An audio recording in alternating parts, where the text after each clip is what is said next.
Right now, I recognize there's a big question about the role of school police officers and if they will remain on campus, what they're currently doing. And I know that in some communities, police officers make kids feel safe, they make families feel safe. And I know in other communities and other homes, police officers make some kids and some families feel unsafe. And that's something we've had to grapple with on the board for a long time, but particularly since the uprisings after the murder of George Floyd in 2020. And so the board is really trying to make sure that safety is prioritized in physical safety.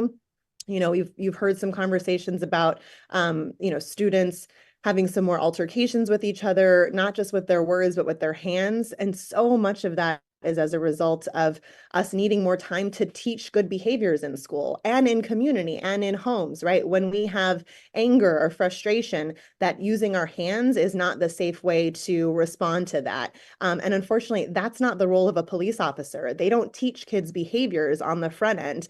They respond to things when they happen. And as a school institution, we have to do a better job of teaching kids how to deal with their emotions in healthy ways. And so that's why I'm a big champion of social workers and mental health supports and social emotional learning.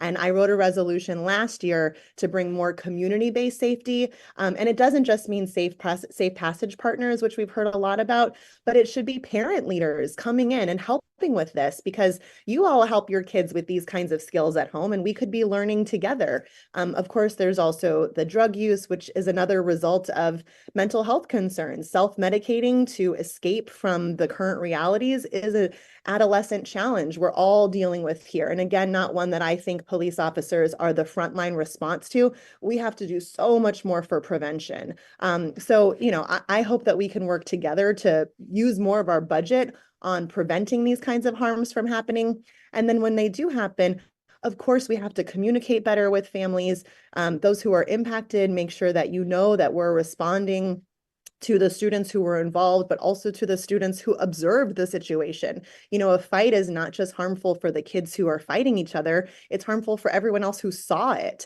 And that's the restorative justice work we're trying to do. Again, that police officers wouldn't lead, but counselors would lead and teachers would lead. So I know this is a very touchy subject. I want to assure that safety is also my biggest priority, and it's everyone's job. And I think we just have to do a much better job of actually preventing things and responding in ways that feel like it's going in the right direction. And I know we're not there yet, and I thank you for your advocacy. I know we have a lot of work to do together, but I hope to continue to do that with you together.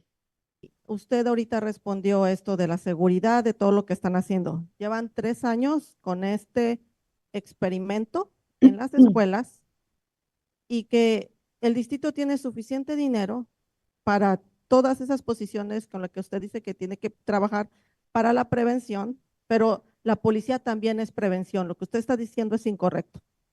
La policía es para prevenir los crímenes, no nada más para tomar acción. Yo la voy a invitar un día que venga ahí al parque donde yo vivo, MacArthur Park. Ayer llevé a mi hijo a jugar y ¿sabe qué? Una persona homeless, de las que tienen tantos derechos, golpeó a una niña. ¿Qué tuvimos que hacer? Traer a la policía para que esta persona se retirara. Yo no lo puedo hacer, la comunidad no puede hacer. Alguien con un chalequito amarillo de sus caminos seguros no puede hacer eso. Tiene que hacerlo la policía, porque ellos están entrenados para eso. Y ustedes, con sus políticas, porque lo de George Floyd no tiene nada que ver con esto. No pasó en Los Ángeles, señora. Aquí nuestros niños están en peligro. Y usted queremos que vote a favor de la policía escolar, y votar a favor de la policía escolar no es quitar todos los demás servicios, es incluirlos. Gracias.